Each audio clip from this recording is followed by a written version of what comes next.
The fourth principle of perspective is the convergence of lines. This principle simply means that all lines that recede toward the horizon line at the eye level will eventually converge into a single vanishing point. Consequently, any lines parallel to each other will appear to narrow as they extend backward. This phenomenon also explains the other principles, such as the diminution of sizes as they recede into the perspective, because the lines become shorter and closer to each other as they go back into perspective, creating the illusion of smaller sizes in the distance.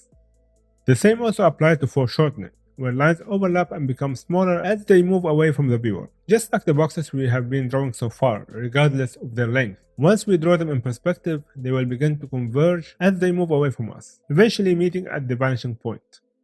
If you ever looked at a train track, you will observe the same effect with every part of the rails.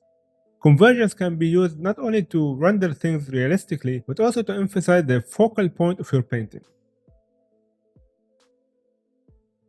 In a masterpiece by Raphael, the School of Athens, considered one of his best work, you can see that everything in the painting, from the large walls to the floor tiles to the figures, converge into the center of the painting, directing the viewer's eyes toward Plato and Aristotle at the center of the composition, basically using this principle as a focal point. The principles of perspective should not only help you understand the reality around you, but also to tell the story you want as an artist. You can guide the viewer's eyes toward your chosen focal point and hold their attention there for as long as you desire. The convergence of lines can also create a sense of vastness in small paintings. By depicting the convergence of columns, walls, and the ceilings, you can convey the immense size of a cathedral on the 2D plane of the canvas.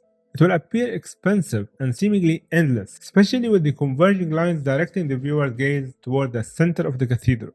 These converging lines transform a small painting into a vast space with numerous captivating details to explore. You can practice this principle by drawing converging lines in any photograph reference you can find. Whether it's urban scenes, alleyways, street views, you can apply the concept to the streets, buildings, and even elements like trees, cars, and people, as all of them converge toward the vanishing point. Landscape photography with roads, railway tracks, and mountains also demonstrate the same effect. You can also practice this by drawing scenes from movies, where objects or people may converge into a vanishing point, showing the scale and arrangement of the elements in a single shot. These examples offer a great opportunity to practice drawing converging lines in perspective and incorporate them with the other principles we talked about to guide the viewer's eyes within your artwork. In our next lesson, we will delve into the concept of distortion, going into details about the variation in distortion angles in perspective and how we can use them to our advantage, just like we did with the other principles of perspective. As always, if you find this lesson helpful, please leave a like. If you have any questions, don't hesitate to ask them in the comment section, and I will do my best to respond promptly. To stay informed about future lessons, don't forget to subscribe and hit that notification bell.